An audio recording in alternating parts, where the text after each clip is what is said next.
Evil, no matter how deeply it burrows beneath a smile, no matter how slickly it slides behind a mask of charm, leaves a wound that never fully heals. It's not just a stain, it's a slow-burning scar that seeps into your bones and poisons the air you breathe. It's a freezing shadow that creeps into the quiet moments, the silences that scream louder than words ever could. After enough years of carrying this weight, you don't just see evil. You feel it clawing inside you, a sinister pulse beneath the surface. It's not the lies they tell, it's the truths they bury. And when they realize you've peeled back the layers, when they know their smoke and mirrors are useless against your eyes wide open, that's when the monster drops the act and stands bare. No shame, no apologies, just raw, brutal darkness marching straight at you, daring you to fight. There's a moment so savage it breaks your soul, that you stare into someone's eyes and the face you once loved crumbles into a nightmare.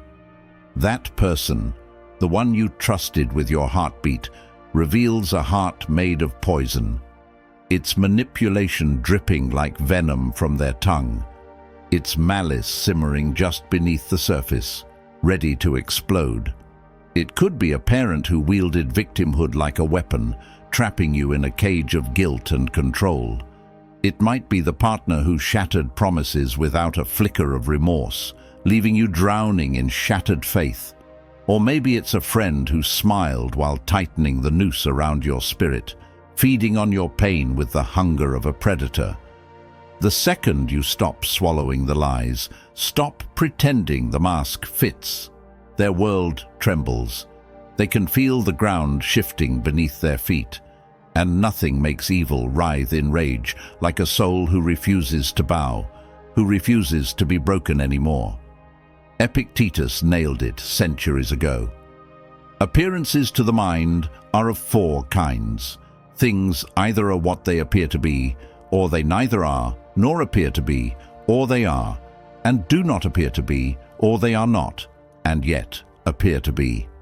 Evil is the last twisted kind, the shadow masquerading as light, the venom cloaked in honey. It's a sick joke played on your senses, the betrayal dressed as truth. And when your spirit finally screams against that lie, when your soul refuses to swallow the poison, you become a storm they never saw coming, a storm that shatters their control, breaks their chains, and tears apart the fabric of their deceit. And the panic in their eyes, that's the moment you know they've lost.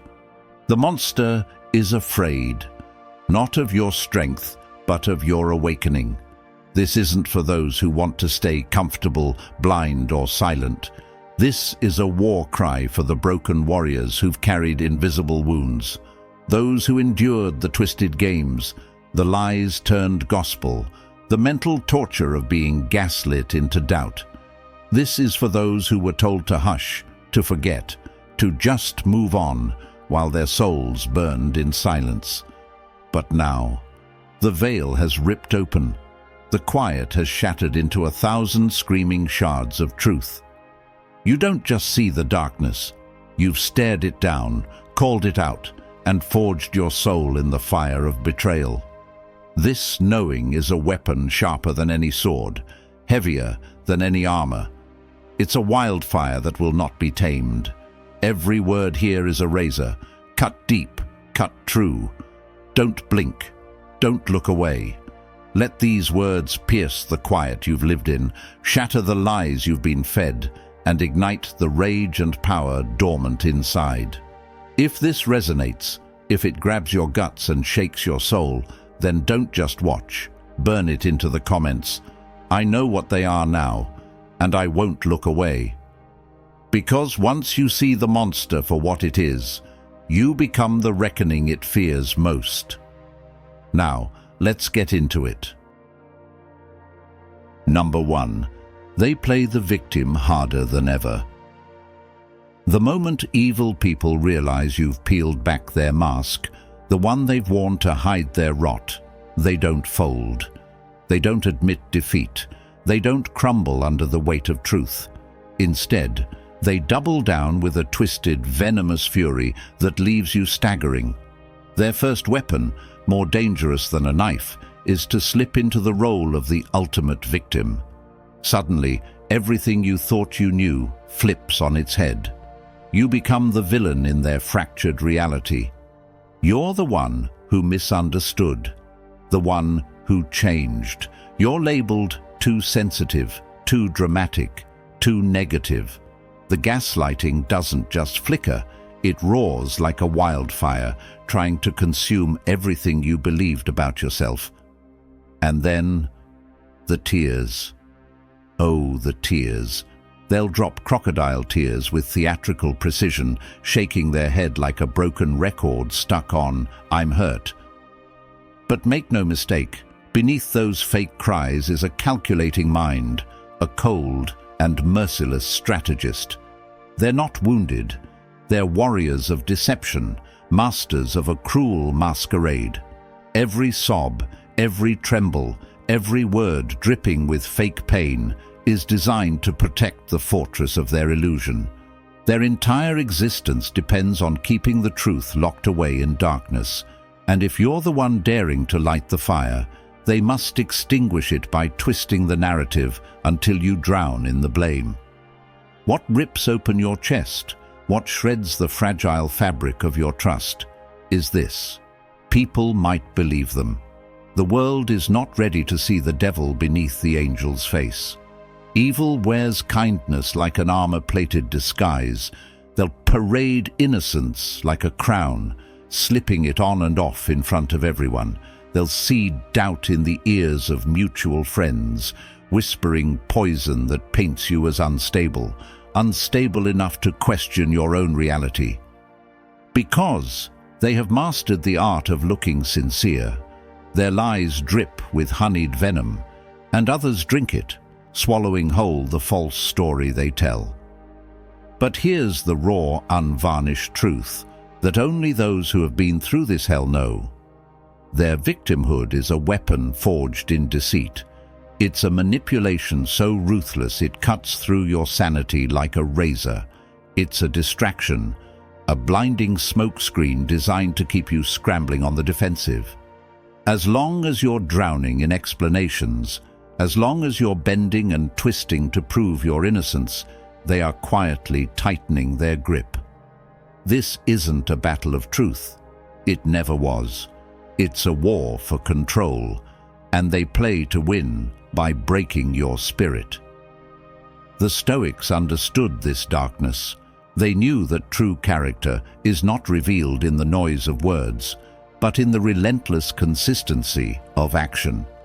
Marcus Aurelius didn't just whisper wisdom, he roared it. The best revenge is to be unlike him who performed the injustice. Don't descend into their chaos. Don't engage with their lies. Don't chase the ghost of their twisted stories. Stand solid. Let your silence become a fortress, your stillness a hurricane that drowns out their screams. Because in the calm after the storm, your truth will be the thunder that shatters their facade. Number 2. They study your silence. Once they realize you've seen through their mask and you're no longer playing their game, something chilling happens. They go silent. But don't mistake this quiet for regret or remorse. It's far darker. It's a calculated silence, the kind that screams with unspoken menace. They watch you like a predator stalking its prey in the shadows, their eyes sharpening, their mind racing. They're studying your silence with a cold precision, dissecting every pause, every breath, every flicker of emotion. Like a detective combing through crime scenes, they search for the tiniest crack, the slightest weakness. They want to know, how much do you truly see? How deep does your knowledge run? What truths will you expose? And what skeletons will you bury in silence? Their gaze isn't casual. It's a laser focus, an interrogation without words. They become the quiet observer, absorbing your movements, your routines, your habits. Their voice shrinks to whispers, Their questions twist into riddles, strange and indirect, aimed at unraveling your mind. Suddenly they're strangely interested in the color of your mood, the rhythm of your days, the shape of your thoughts. But don't be fooled for a second. This is not care. It's the raw, primal paranoia of a cornered beast. Because when evil senses its control slipping through its fingers, it doesn't retreat. It prepares for battle. Every look, every seemingly innocent question is a calculated probe, a weapon cloaked in disguise. Then comes the cruelest trick in their arsenal. They morph into a twisted version of kindness. They check in, concerned and soft, dripping with false tenderness. They smile with hollow eyes and pretend to care. This sudden kindness is not mercy. It's a test, a sinister experiment to measure the waters of your soul. Can they still sink their claws into your mind? Can they still drown you in guilt, confusion, and doubt? It's a poisonous dance, designed to bait you back into their web, to weaken your resolve with the illusion of empathy. But what cuts deepest through the bone is the emotional dissonance, the wrenching, soul-crushing feeling that someone who once swore love is now watching you like an enemy in a shadowed war zone. This is no longer a relationship. It's a battlefield of silent wars and unspoken threats. A psychological chess game where they wear a mask of calm, but beneath it, their mind seethes with ruthless plotting. Every move you make is anticipated, every weakness catalogued. Seneca captured this torment perfectly. A guilty person sometimes has the luck to escape detection, but never to feel sure of it. That's where they live now, trapped in a cage of insecurity, drowning in fear, haunted by the unknown. Your silence is a tempest they cannot forecast, a wild storm breaking their grip. When you say nothing, when you refuse to explain, when you become still, they panic, because you have become unpredictable. And in the twisted calculus of evil, unpredictability is a danger no tyrant can tolerate. It's the moment they realize they no longer hold the pen that writes the story. You do. Number 3, they try to discredit you before you speak. Evil doesn't wait for the truth to rise. The moment they realize you've peeled back their layers, seen their darkness in its raw, ugly form, they launch their attack before you even open your mouth. Like shadowy assassins, they move fast, slipping through cracks and corners where no light reaches. Their weapon of choice? Whispered poison, quiet rumors, invisible daggers plunged into your reputation. Their mission is brutal and simple: discredit you before you can utter a single word of truth. Silence you in the court of public opinion, so your voice becomes a ghost, unheard and ignored. They brand you with toxic labels: emotional, unstable, obsessed. Words sharp enough to slice through your confidence, but delivered with such subtlety that no one dares call them out. They imply you're holding grudges, accuse you of making drama, paint you as the villain in a story they carefully script. Yet, they never face you directly. No, evil skulks behind the veil of whispers, behind calculated gossip, behind stories spun like tangled webs of deceit. Because if they can control how others see you first, by the time you stand to speak, your truth will fall on deaf ears. You become the accused, the mad one, the unreliable narrator of your own life. This weapon, this calculated tactic, is devastating. It isolates you in a room full of people, corners you with silence, and invalidates your entire existence before your defense even begins. And that's precisely the point. If they can shut your mouth with fear, if they can choke your words before they fly, they never have to answer for the destruction they've sown. This isn't just manipulation. It's psychological warfare with no mercy, no ceasefire, no retreat. And what makes it worse? The people you thought would stand by you, who should be your shield, sometimes hesitate, because those masters of evil wear charm like armor. They don't just deceive, they stage manage their performance with precision. When the spotlight hits, they're ready. Fake tears on cue, rehearsed lines dripping with false innocence. Masks that never slip. The world applauds their act, while you fight for scraps of belief. But this is where Stoicism becomes your refuge, your armor forged in the fires of ancient wisdom. Marcus Aurelius, a man who faced cruelty and betrayal with unbreakable strength, wrote, "If it is not right, do not do it. If it is not true, do not say it." You don't have to scream. You don't have to battle their lies with shouting matches. Let time become your ally, and watch how character reveals itself in the quiet. Truth settles slowly, like dust falling on forgotten ground, but it always settles. It always remains. You don't owe them a fight in their dark arena. You don't have to prove your innocence in the shadows where they hide. Your greatest power is your integrity, your unshakable peace, your stillness.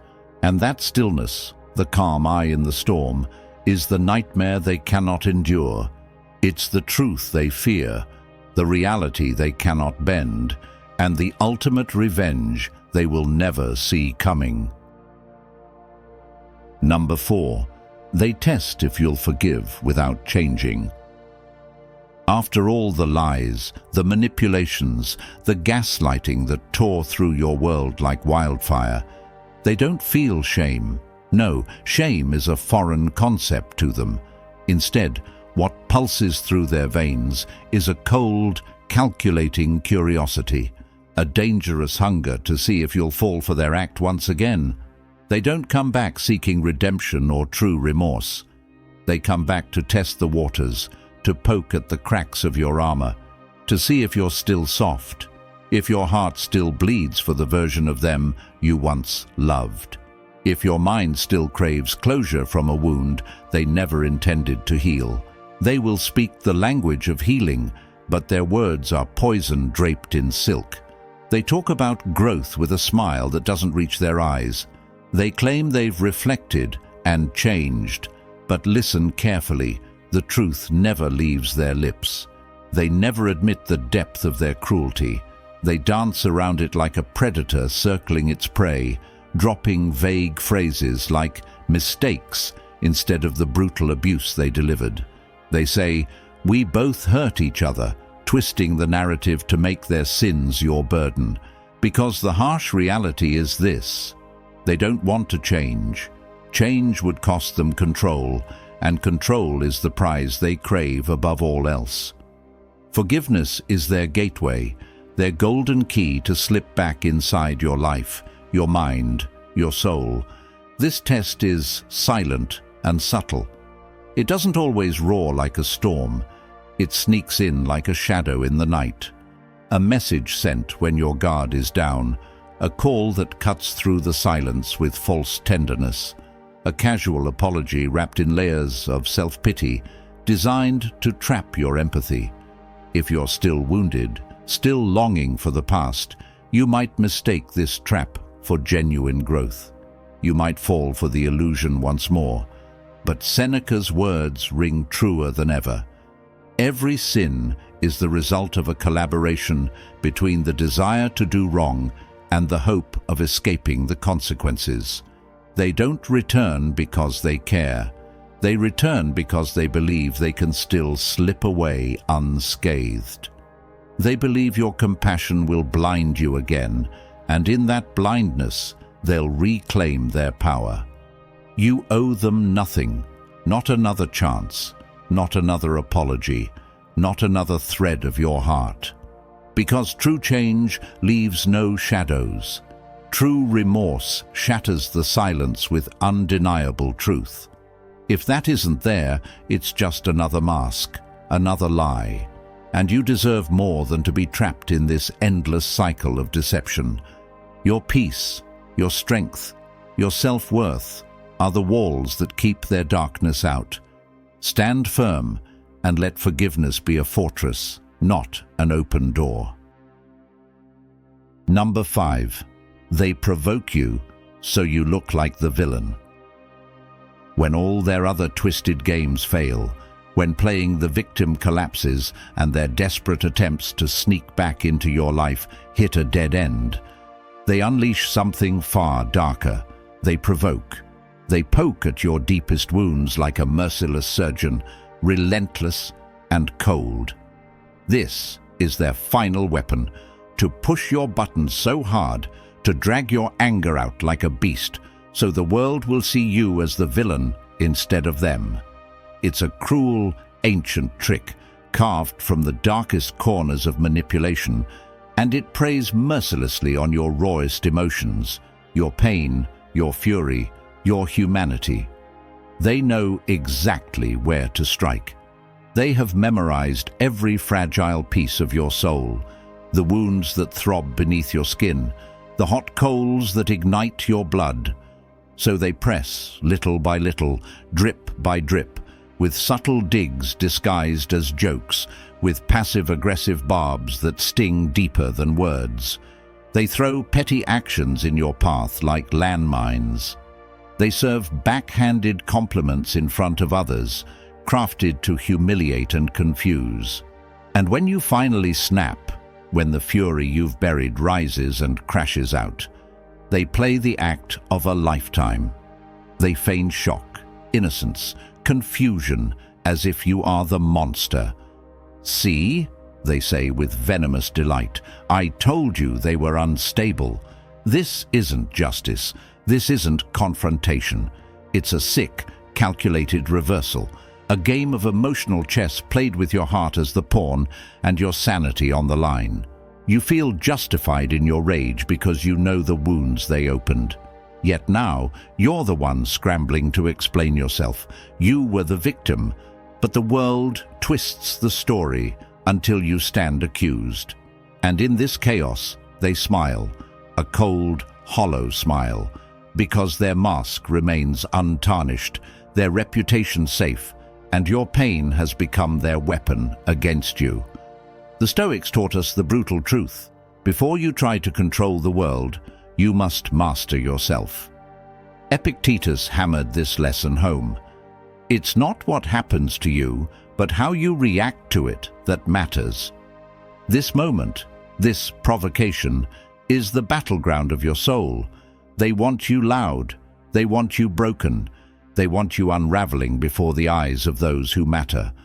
But your silence, your measured pause, your ironclad control, crushes their plans like a thunderclap in a silent room. Nothing terrifies a malignant mind more than a person who refuses to break, who doesn't dance to the tune of their chaos. Your calm is their nightmare. Your stillness is a weapon sharper than any blade. Because in refusing to become the villain, you become something far more terrifying, untouchable, unbreakable, the storm they could never predict. Number 6. They mimic vulnerability to manipulate sympathy. When the mask slips, when they realize you've seen through the illusion, this is when evil unleashes its most twisted final act, the fake vulnerability.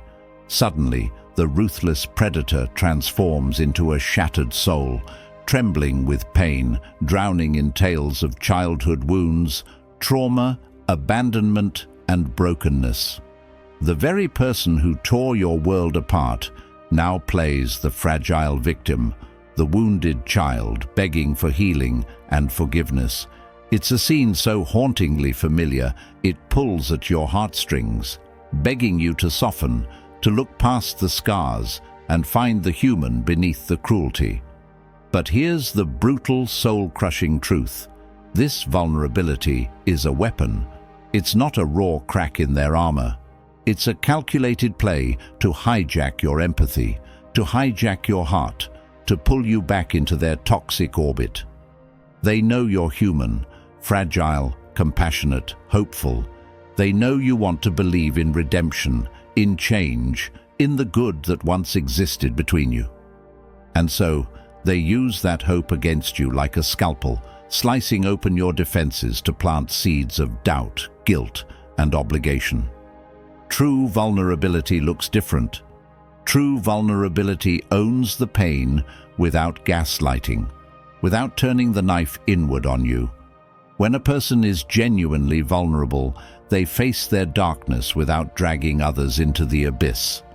But their stories always end with a poisoned twist. "That's why I hurt you," or "You should understand me better." Suddenly their wounds become your chains, their suffering your burden. Their cruelty is cloaked in excuses, their manipulation disguised as confessions. They want you to carry the weight of their guilt while they walk free. Epictetus tore into this deception with sharp clarity. We are not disturbed by things, but by the views which we take of them. Their pain might be real, but it is no justification for the devastation they've inflicted. Everyone has a history, a darkness lurking beneath their skin, but only the cruel use their past as a weapon to destroy others. You have the right to be compassionate without becoming a fool. You have the power to wish them healing without letting them slip back into your life like a serpent in the grass. Their tears are not your chains. Their sobs are not your shackles. Their brokenness is not your burden to carry. Stand firm in your truth. Recognize the mimicry. See through the performance, because real healing never demands your surrender. It demands responsibility. And you, your peace, your boundaries are not negotiable. Number 7. They isolate you through subtle influence. After you strip away their lies and see their games for what they are, the battle shifts. They stop attacking you head-on. No more explosive fights, no more screaming matches.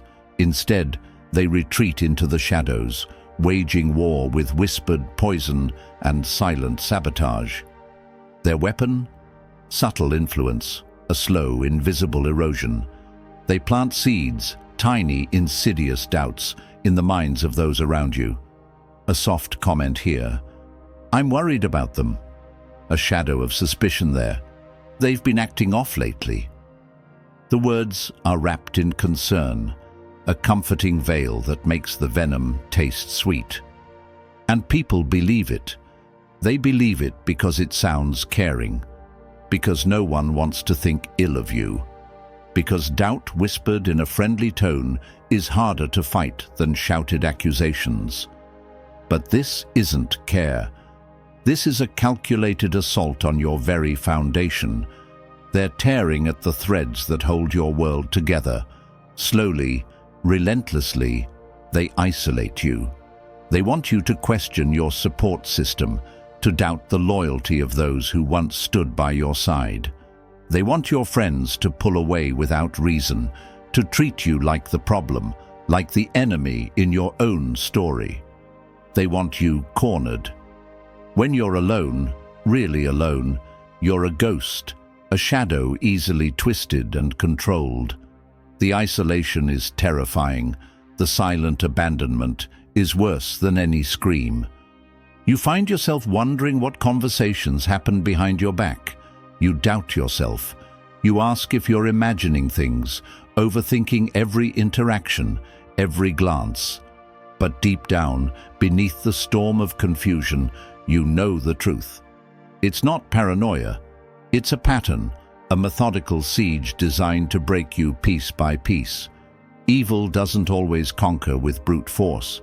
Sometimes it conquers by turning allies into strangers, support into suspicion. It's psychological exile, a betrayal so quiet it screams in your silence. Marcus Aurelius, the great Stoic, gave us armor for moments like these. The opinion of 10,000 men is of no value if none of them know anything about the subject. The lies spoken loudest are often the emptiest. Don't waste your breath fighting shadows. Your truth doesn't waver because liars shout. your reality stands firm, even when surrounded by fog. Don't beg for validation from crowds fed poison. Instead, trust the clarity burning inside you. The few who truly know you will sense the shift. They will see through the fog and stand with you. Because real connection isn't broken by whispers. It's forged in unshakable truth. Number 8. They accuse you of doing what they did. This one hits like a brutal sucker punch, a violent blow to your chest that leaves you gasping for air. You've uncovered their lies, peeled back their twisted games, and seen the venom beneath the surface. You expect a moment of reckoning, a confession, maybe even a shred of remorse. But no. Instead, the knife twists deeper. They accuse you of being the very monster they are. The liar becomes the accused. The abuser is the one attacked. The narcissist is the victim. It's a horrifying mirror, shattered and thrown at your face. This isn't just a mistake. It's projection, a dark, manipulative magic trick they use to stay in control. By flipping the script, they yank the spotlight off their crimes and shove you into the defendant's chair. Suddenly, you're fighting shadows in a room full of mirrors. You're not just explaining yourself, you're defending your very reality. The chaos of their lies swirls around you like a hurricane, blurring your vision. And it works. Because it's designed to shake your foundation, to crack the solid ground of your memory and trust in yourself. You start questioning every word you said, every action you took. You rewind conversations like a broken record, searching for the moment you crossed the line, wondering if you were somehow the villain all along. That crushing doubt eats away at you from the inside out, and that's exactly what they want.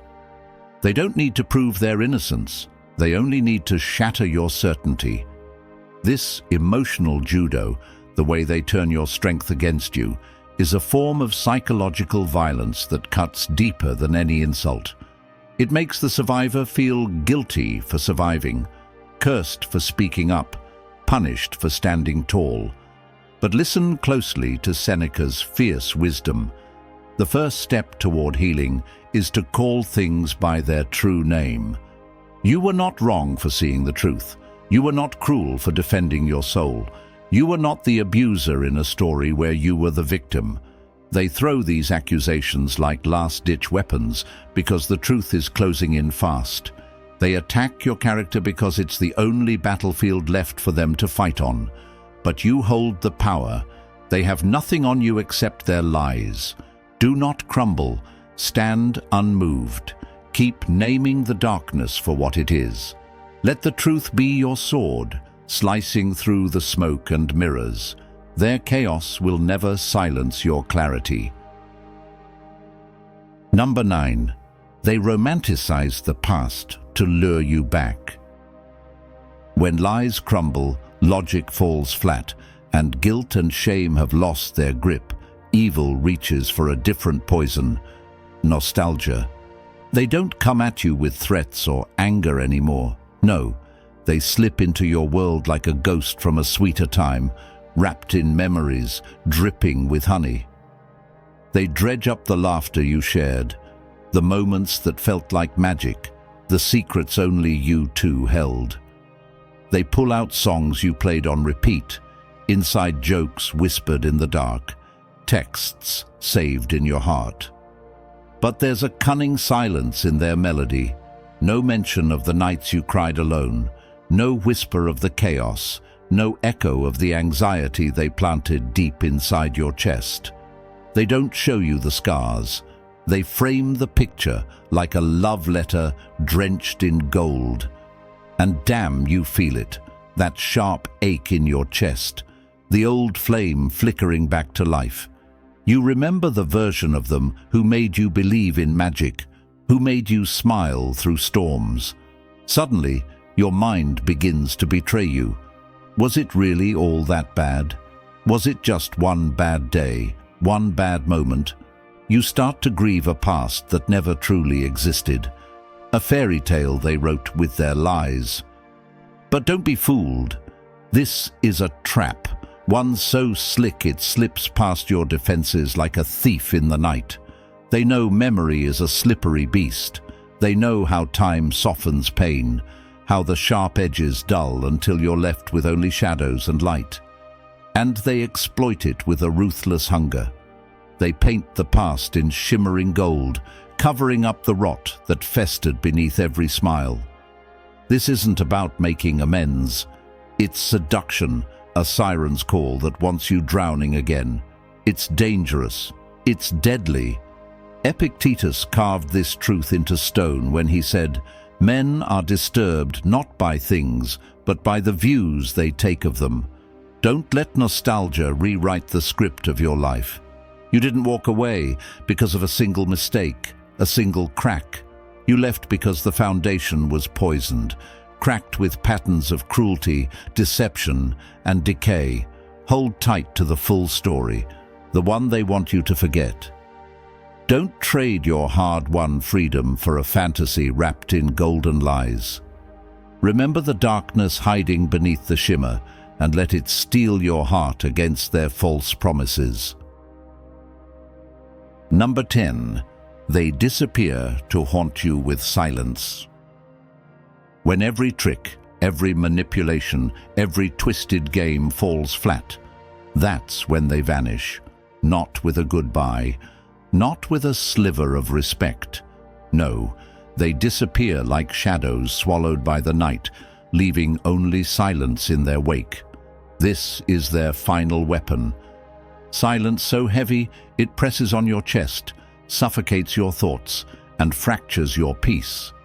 They don't leave because they've grown or healed. They don't vanish because they're done with you. They disappear to break you, to fracture your reality, to fill your mind with endless questions that gnaw like acid. Where did they go? Are they watching? Will they strike again? That silence is a dark symphony, a slow, creeping terror that sneaks into your dreams, that whispers lies when your defenses are down. This is no clean ending. It's psychological warfare, the cruelest kind, because even in absence, they wield control. They don't need to be there to haunt you. Their silence is louder than any scream. It leaves a scar deeper than any wound. They want you haunted, broken, trapped in limbo between hope and despair. You become a ghost chasing a ghost, lost in the echo of someone who's long gone. But there is power in refusing to play their game. Marcus Aurelius's words cut sharper than a blade. The best revenge is not to be like your enemy. Don't become the shadow that chases shadows. Don't beg for closure from those who revel in chaos. Your peace will never be found in their return. It lives in your release, the moment you break free from the prison of their silence. Let their absence be the loudest silence you ever hear. Let it echo, not as a wound, but as a final farewell. Because the real victory is when you stop waiting, when you stop wondering, when you stop letting their ghost rule your mind. Your story does not end with their silence. It begins anew, louder and stronger than ever before. Evil doesn't come dressed in black robes or brandish horns. It wears a mask of charm. It smiles with deadly sweetness. It remembers birthdays and whispers the sweetest lies wrapped in honeyed words. But beneath that glittering surface, it is a cancer, a slow, silent rot that devours everything pure, everything real, everything you once believed in. It festers in the shadows, thriving on your doubts, your compassion, your kindness. And when you finally rip off the mask and see the decay beneath, it fights with desperation to stay hidden. To survive, it claws and claws.